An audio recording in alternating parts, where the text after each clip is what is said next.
Look around. You can find cars like these on AutoTrader, like that car riding your tail. Or if you're tailgating right now, all those cars doubling as kitchens and living rooms are on AutoTrader too. Are you working out and listening to this ad at the same time? Well, multitasking pro, cars like the ones in the gym parking lot are for sale on AutoTrader. New cars, used cars, electric cars, maybe even flying cars. Okay, no flying cars, but as soon as they get invented, they'll be on AutoTrader. Just you wait. AutoTrader. Last week was our first playoff game, and my plaque psoriasis was so itchy under all my gear. Sometimes just thinking about scratching could take me out of the moment. And then my doctor told me I could get clearer skin with a pill called Otezla. Otezla apremilast is a prescription medicine used to treat adult patients with plaque psoriasis for whom phototherapy or systemic therapy is appropriate. Otezla can help you get clearer skin after just 4 months. Okay, ready for the next game. Talking to my doctor about a pill was a total game changer. Don't use Otezla if you're allergic to it. Get medical help right away if you have trouble breathing or swallowing, swelling of the face, lips, tongue, throat, or arms. Severe diarrhea, nausea or vomiting, depression, suicidal thoughts, or weight loss can happen. Tell your doctor if any of these occur and if you have a history of depression or suicidal thoughts. Live in the moment. Ask your doctor about Otezla. Call 1-844-4-OTEZLA or visit Otezla.com for prescribing info about cost, and more. You're listening to... They're gonna call it a hard foul. They're gonna call it a hard foul.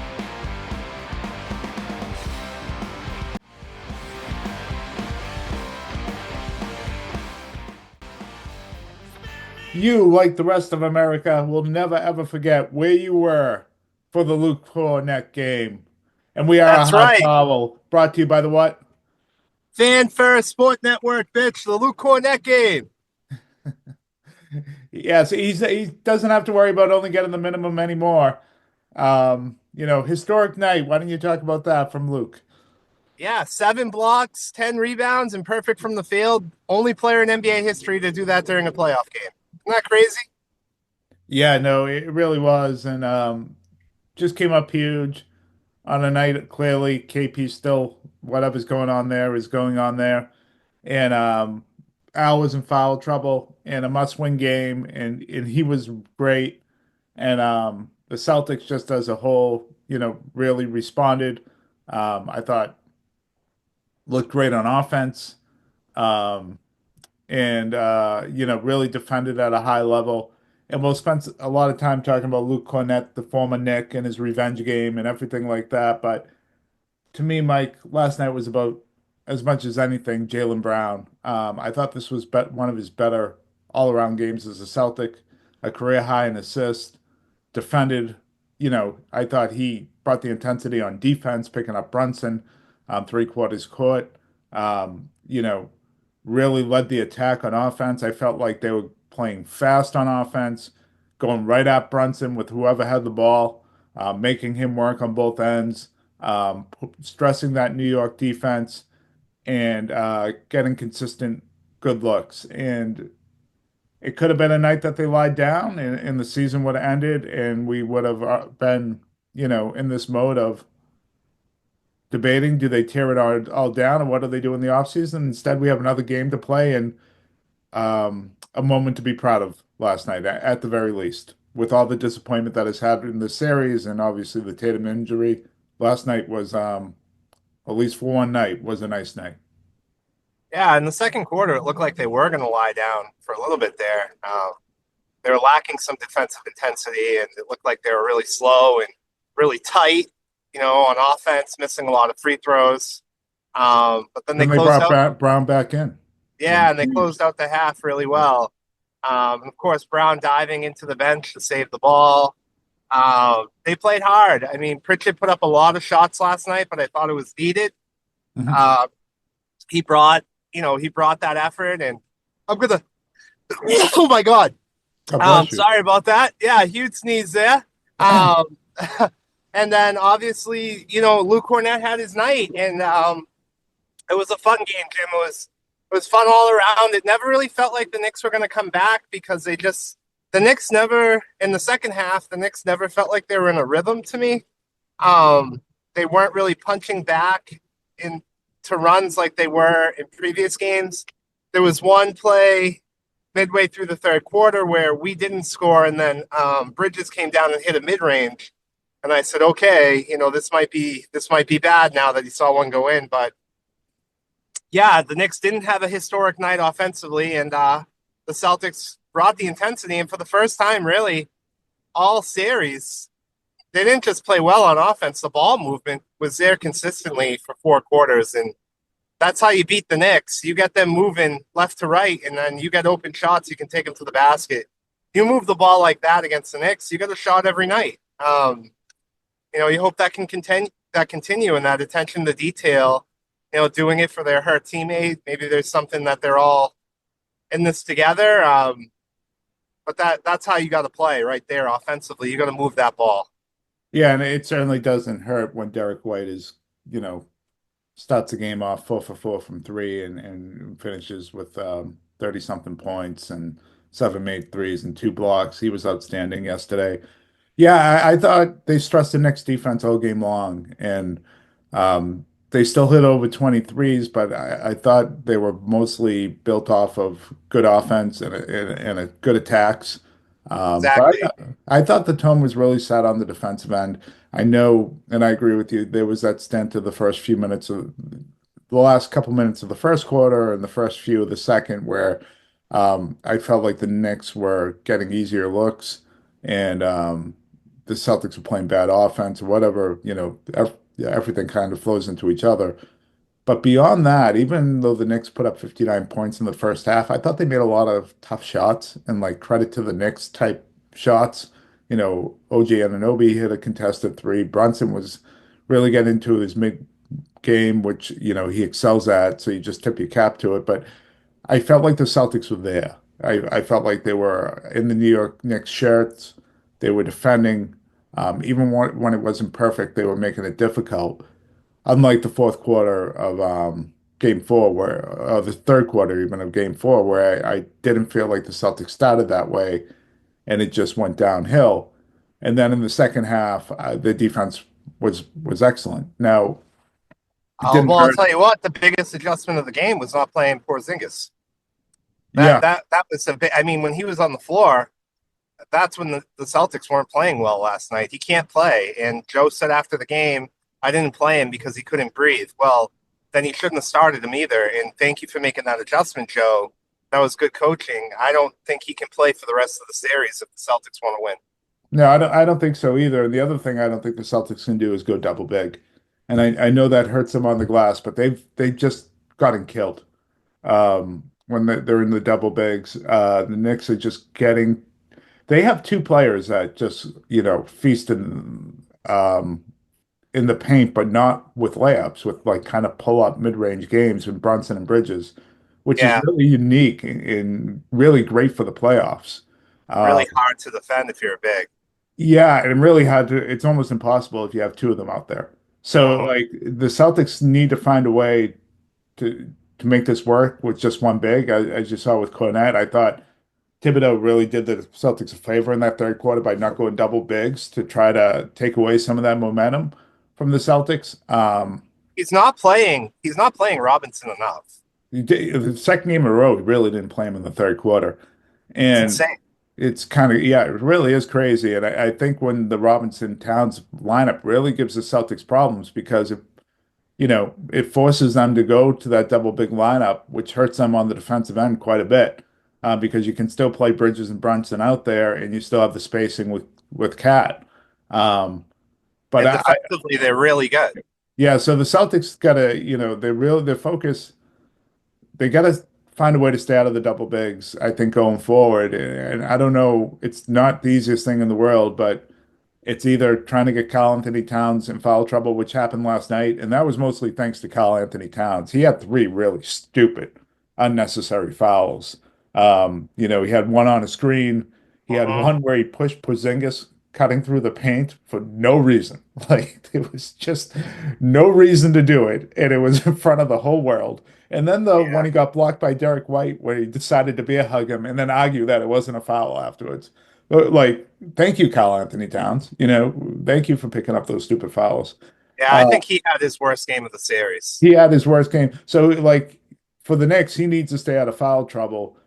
And the other element to this is that it's worked for the Celtics to get Mitchell Robinson off the floor is by fouling him. But last night he made his free throws. So that's going to be an interesting development going in. Can the Celtics Well, stay with just one big, other than the Knicks force them their hand, and Rich Robinson and Towns are able to stay on the floor together for Game yeah, 6? I think that's a huge element of this. yeah. I think the fact that um, in Game 6, the refs are going to let a lot go. Bridges. Brunson fouled out. Yeah, Towns Tony was in foul Brothers' trouble. whether was stupid last night. Yeah, it Whether it was a was lot some of of the fouls. fouls on Brunson or the fouls Brunson draw, it was just stupid. Go ahead, Mike, but it was a stupid. Yeah, so Yeah. I think that's gonna help Carl Anthony Towns, who plays well at home. Um, it's gonna be a really really tough game 6 for Boston, I think. And one of the adjustments I would make is looking at that starting lineup. You're obviously not starting Porzingis. I may look at Sam Hauser um, Yeah. in that moment to see if he can come out He and looked good last night. stretch the Yeah. floor early. If he's able to hit some threes in New York in the first quarter, that could change a lot for Boston. Obviously, you could start Pritchard. I mean, He either really way, could. Yeah. whoever you start between the two of them, you're going to be very small. Um, no matter who you start, I don't think there's a huge difference between the two.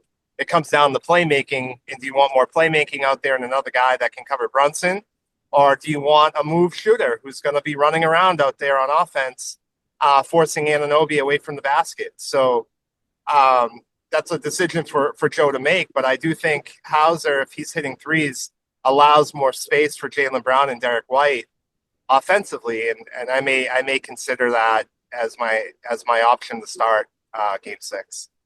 Yeah, I could see either way. I do like what Pritchard brings, the ability where he gets up in guys' shirt a Yeah, little bit more defensively, even guys that are bigger than him. Um, better because he rebounder too. was aggressive, a better rebounder, and he's one other guy that can attack a little bit. There is some playmaking ability with Pritchard, where and Scal brought this up in the pregame, and I thought the Celtics were really good at this, where they just went at Brunson, and it wasn't even to score every time. It was as much to just get him in the action and make things work.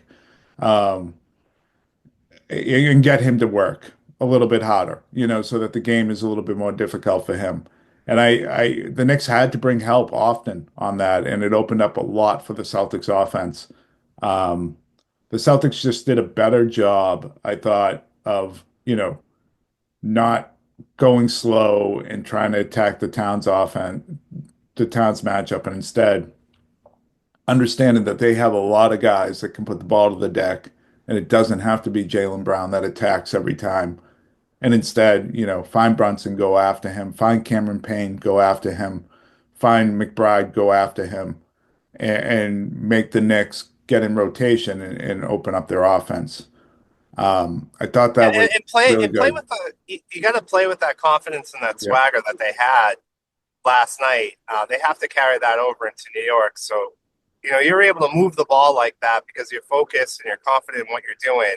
Um, I worry about them in New York getting tight and going back to what they've been in this series. They really have to focus on that ball movement because it helps their defense too because the shots they're getting are better. Yeah, and they're a Um, lot better. Yeah, they're a yeah, so lot it better. takes away the Knicks fast break. It makes the Knicks go into their slow down offense. And quite frankly, the Knicks aren't going to shoot 75% from the floor ever again. So like if you can focus in and have good possessions even when you're missing shots, you'll have a chance in New York. You really will. Um, but that leadership's going to have to come from Jaylen Brown, and it's going to have to come from Holiday and White. Like they're all going to have to be locked in. And one thing I look at in Game 6 too, Jim, is we haven't had an Al Horford game in the series, and I got a feeling that I just have a feeling in my gut that's coming in Game 6.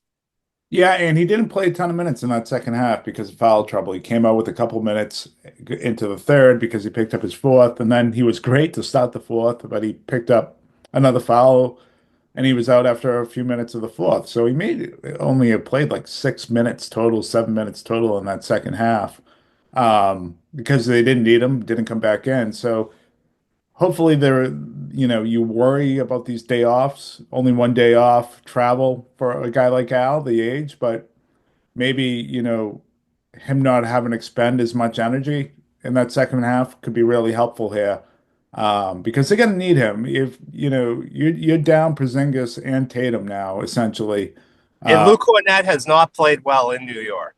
He's No, played well I at think, home, but he has yeah, not played well it's there. it's it's a great point to expect him to give you even 75% of what he gave you last night is probably a tall task. I think Um, you're right. Yeah.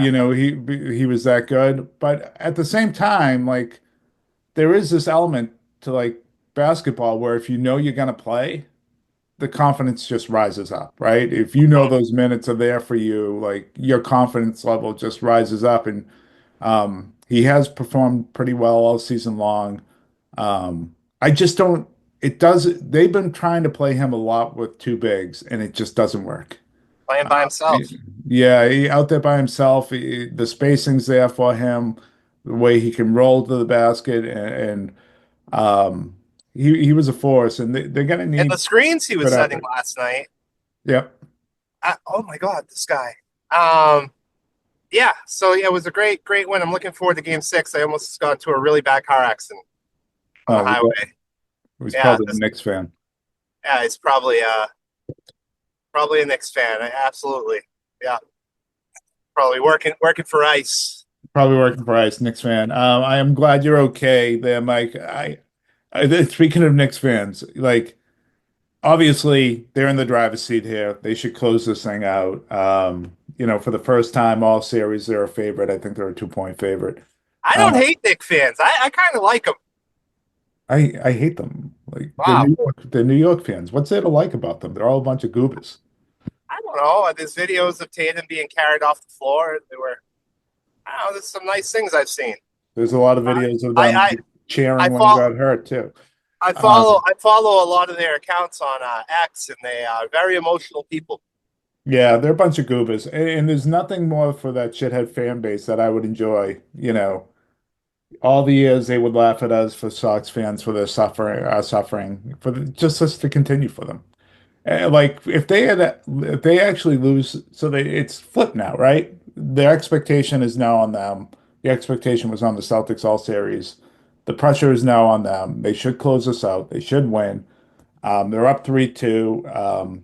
You could say they're the better team now with Tatum out. Maybe it's marginal. Maybe it's really close talent-wise. But you would say they have the advantage being up 3-1, now 3-2. Oh God, would it be satisfying to me for them to lose. The Celtics could get swept in the next round, and this would just make it the season for me if they were able to come back and to see the just pain of these Knicks fans and losing this opportunity.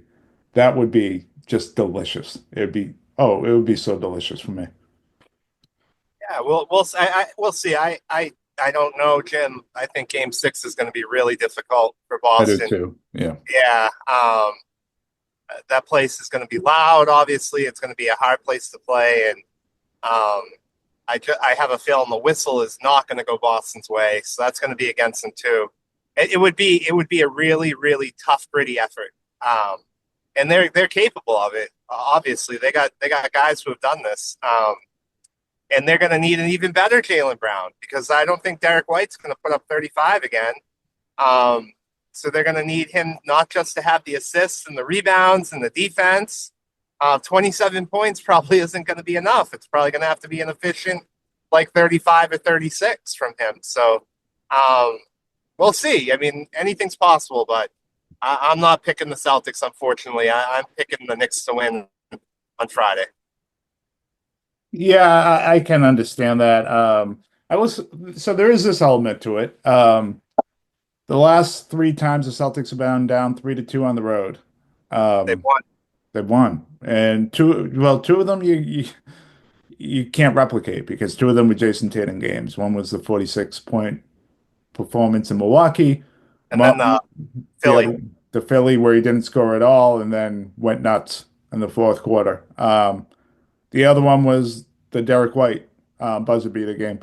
But I do think this team in these situations have responded. And I don't think the one thing I don't think is going to bother with them is being on the road and being in Madison Square Garden and the place being loud. I don't think that bothers this team. I actually think they play better than they do at home in these situations. So I don't think that or the pressure. Well, I'll I say think it's going to this, be like, more about the Knicks if the Knicks win than it will be about the yeah, Celtics. And I think the Knicks are fully capable of that. Look around. You can find cars like these on AutoTrader, like that car right in your tail. Or if you're tailgating right now, all those cars doubling as kitchens and living rooms are on AutoTrader too. Are you working out and listening to this ad at the same time? Well, multitasking pro, cars like the ones in the gym parking lot are for sale on AutoTrader. New cars, used cars, electric cars, maybe even flying cars. Okay, no flying cars, but as soon as they get invented, they'll be on AutoTrader. Just you wait. AutoTrader. yeah, I'll say this. So, like, the times I've seen them struggle in that atmosphere was only once, and that was in the NBA Finals in Golden State. And I do think that's like Golden State's like a really, really loud place. They react to their stars when they hit threes, and it's a different kind of atmosphere. New York can be one of two type places. Like, if it's close and the Knicks aren't playing well, that place is going to be tight. And I give the Celtics a real shot to win and for the Knicks to kind of fall apart. But if the Knicks get momentum going, that place reminds me of Golden State a little bit, where it can affect teams, even the Celtics. So Yeah, we'll see. I mean, Philly's a hell of a place to play. yeah, Like the Celtics have been in environments that are, that are crazy and loud and nuts. And I think Indiana's a hell of a place to play. To if in terms of a crazy loud environment. So I don't know. Like I don't know. I just don't think. And they're also 3 years removed from that Warriors series, and I think they're a bit more mature than that. I really do believe, maybe I'm wrong, maybe the Celtics fold under this pressure of the Garden. I don't think that's going to happen. I think it will be more about the Knicks. I think it'll be about the Knicks making shots, going to that double big and giving the Celtics problems. The talent, which is at a high level, taking over. Brunson being a really good fourth quarter.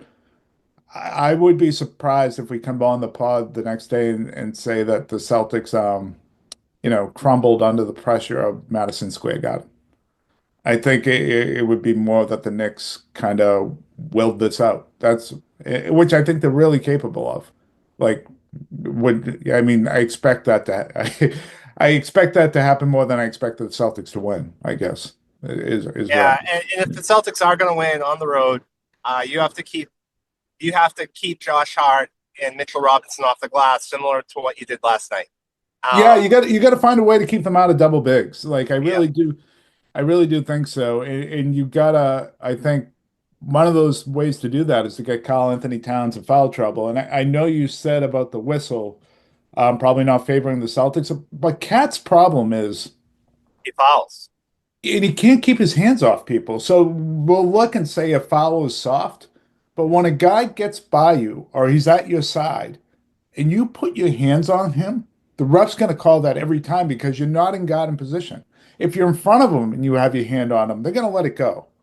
But if he's by you, if his shoulders are by you, and they, like at that point, Cat's either going to have his hands up, straight up as a defender, or just pull him back completely, and he's not capable of that. So I know he's been better at the rim. Like in his defense, I think as the series has progressed outside of last night, it has been better. But you can't be afraid to go at him at the rim because even if you're passing it off, he almost can't help himself. And it's usually like clear as day because you're by him. It's not even like a traffic situation. And that's probably the best recipe to get them out of the double bigs.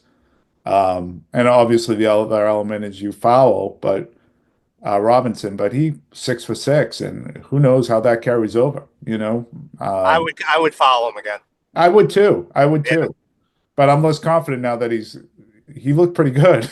I was confident that it's going to work. Yeah, I don't know. He's a 43% free throw shooter. He's gonna miss. Yeah, Yeah. I would stick with it too because that double bigs lineup is killing you, and they're killing you anytime you have two bigs on the floor at all. Like it's not working. It's not working at all. So rotation wise, Mike, I think this is going to be a game where you're playing seven guys, maybe, right? So it's Kornet and either Hauser or Pritchard off the bench, and that's probably it, right? Yeah, I mean they brought Torrey Craig in for a minute or two last night. You might see something like that, but yeah, I think that's where we're at. The Knicks are in a similar situation. They've been really, I mean, Precious Achua comes in once in a while, but it's really been 7-man rotations for the Knicks all series, and this is the playoffs, so that's what happens. Guys are going to play 40 minutes. We'll see. Friday night, Jim, is it ABC or is it TNT? It's ABC, it's ESPN. Yeah, so all the games So at the New game's going to York. start Yeah. 25 minutes late. Yeah, and they're the only game on that night, so I imagine it's a later tip-off now too, which really sucks. Well, last night was great. It started like right at 7. Yep. It's over at like 9:30. That's perfect. ESPN, what did they start the other? It was tip-off was scheduled for 7:30, game 4, and it didn't start to what? Quarter of 8, 10 of 8? Yeah. Yeah, I mean, come on. The ESPN production is a mess. It's an absolute It's mess. really bad. Yeah, like the Stephen A. Smith element to like a pregame show is so obnoxious. Kirk is obnoxious. It isn't funny like the TNT show at all. And then, I Breen, Burke, and Jefferson, I actually think it's better. I think Jefferson's better than Reddick at this, honestly. I think Reddick is just such a pompous dickhead, and he They comes shouldn't have across never that way every fired time he Mark. opens. Yeah. Yeah. They shouldn't have fired Van Gundy and Mark Jackson. The No, only no. reason they did that is because they were critical of referees on the air. I know that's the only reason they did it. Because that Yeah. was a good crew. That was good, and it was entertaining, and there was chemistry there.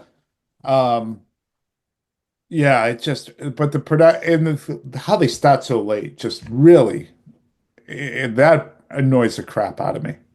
Yeah, You I can't schedule a believe. time to get down there to watch a game, and it's like, okay, I'm watching more of Stephen A. Smith now. Like, what is this?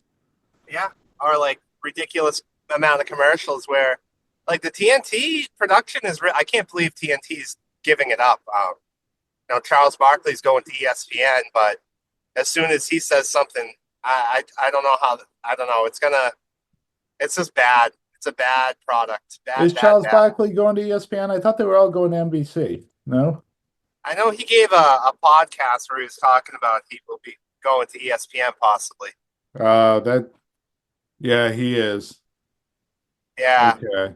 And he's on this podcast saying, well, Perk's an idiot, Stephen A. So Smith's an idiot, so I don't know how this is going to work out. So I guess they were all going to ESPN? Yeah, I think they are. Yeah. Okay, well, they'll make that product better. Like if that's your pregame show and stuff, then fine. Yeah, you've kind of fixed a big problem. You got a clean house if you're like all of them got to go. Yeah, everyone else shouldn't ever be on TV. Like No. this should just be the group. Yeah, I mean, obviously they can't work every night, but yeah, that solves I'd rather that. have Kevin Harlan and Reggie Miller calling games and this crew. And I think the other crew on ESPN's better. The one, I forget the guy's name, but their B crew I think is better than their A Yeah, crew on yeah, ESPN. it's not bad. It's not Is it bad. Mark Davis? No, I don't think that's a rough. I forget. Yeah. Any all right, so anything you want to touch on with the other series before we log off, and any closing thoughts on game 5 of game 6? I think anything with Tatum in the offseason, we spent a lot of time on that in the last pod, and we're just going to push that off until this season actually ends. As long as the Celtics are playing, we're gonna stick to the games here. Mike, anything closing on other series or going forward on these, game 6 here? I am glad Tatum had successful surgery. His dad's already saying he's coming back early. Yeah. Yeah, so He doesn't have to just come back right. Yeah. Yeah.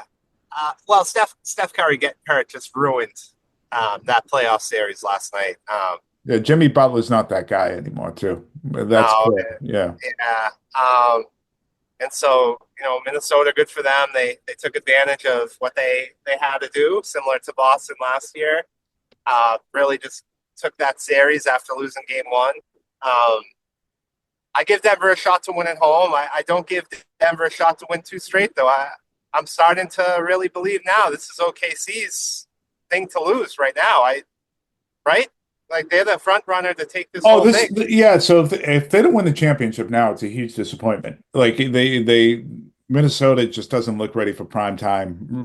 In this series against the Warriors, 3 straight games with 20 turnovers. You don't survive that against a good team. The Warriors are not a good team right now, without Curry out there. Butler, looks like a shell of himself, which is a shame considering he quit on his team earlier in the year. So to have this end for him like this, I'm not exactly disappointed. I do feel bad for Curry and Warriors fans, but not Jimmy Butler.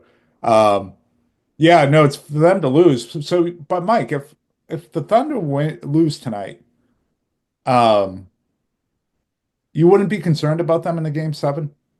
It's just hard to beat them twice in a row with the way they defend. Um, I would be concerned about them as a young team. Going against Jokic? Yeah, and that obviously, but Jokic scored 40 something, Jim, and they lost at home. None of his teammates showed up in that fourth quarter. He also had a game where he went 0 for 10 and they won. Yeah, we'll see. Basketball is weird. It's just like, Tatum had 44 and they lost and they won without him the other night. So it's like there's ebbs and flows. I don't think one has anything to do with the other. I just think the Thunder's really got to look at this as a game seven to me. They need to think we got to close these guys out. Otherwise, you're going against a team that has won a championship in a game seven, and you've yet to prove it. Yeah, And but to just put it out there, it is hard to make this their game seven when you have to win in Denver. And that is probably one of the hardest places to play in the NBA. oh, I agree. But Yeah. I don't think, let's see the maturity of this team tonight. I think this is a big moment for the Thunder tonight. I think this is it's going to show a lot about them. How do they come out? How do they play? How do they treat this game? I think if they, do, with the Celtics at this point, when the Celtics were at this point of their kind of rise and play with their food, for lack of a better term, I think that should be pretty alarming to the Thunder fans, because I still don't think this is the best team they're going to face in these playoffs. I think the best team they're going to face if Indiana gets through will be Indiana. And Indiana is relentless on both ends. And, you are more talented than Indiana and you should win, but it's like one of those matchups where they will just never quit. And if you show that you're going to let your foot off the gas, I, as a Thunder fan, as an NBA fan, I'd be curious whether they can actually win this thing this year. I think tonight's a big test for them. If you're a Minnesota fan, like you have to be rooting for the Nuggets to win. I don't think you get. I don't think it goes 5 games. It goes 5 games against OKC. That's what I think happens with Minnesota. But you play Denver, a team you beat last year. Team you're confident against. That you got a shot in that series. But if OKC makes it to the Western Conference Final, that Western Conference Final is going to be a joke. I think it's going to be a bloodbath. And how great is it if you're the Pacers right now? Tatum's obviously out. The Celtics are wounded. The Knicks weren't able to close this out. Their guys have played a ton of minutes. There's like a long history of wearing down and injuries with these Knicks players. And now it extends to another game. And if it ever went to a game seven, I mean, I'll tell you what. That's a great scenario for the Pacers. If I'm a Pacers fan, I'll say this. If I'm a Pacers fan, I want it to go 7. But you better damn hope that it's the New York Knicks that win game 7. Because, yes, the Pacers should win that series against the Celtics. But you start the series 0-0 and the Celtics aren't down 3-1 with this team. I'm going to have a little bit more confidence going in that the Celtics can make it a drag it out 6 or 7 game series against Indiana, because there is championship metal on this team. You go in with some confidence, you got a shot. You got the home court if you're Boston. So Indiana better hope it's New York. Or they're in for they'll be in for a tough series against the Knicks if they're healthy, but I give Boston a shot, just like I give New York a shot. I think no matter the Eastern Conference Finals, I think it's going to be a good, hard-fought, long series. But regardless of who Indiana Pacers face, I'm going to pick the Pacers. I'm going to pick the Pacers too, yeah. But I wouldn't be surprised if they lost. I wouldn't be surprised if Boston made it to the NBA Finals if they win 3 in a row here. Yeah, well, they have a little bit of magic, for sure. And I think you and I should be rooting for Denver. I do. Yeah. I think we should be rooting for Denver, and we should be rooting hard for Minnesota. Because if Boston pulled off this miracle run and played OKC, they would get fucking swept.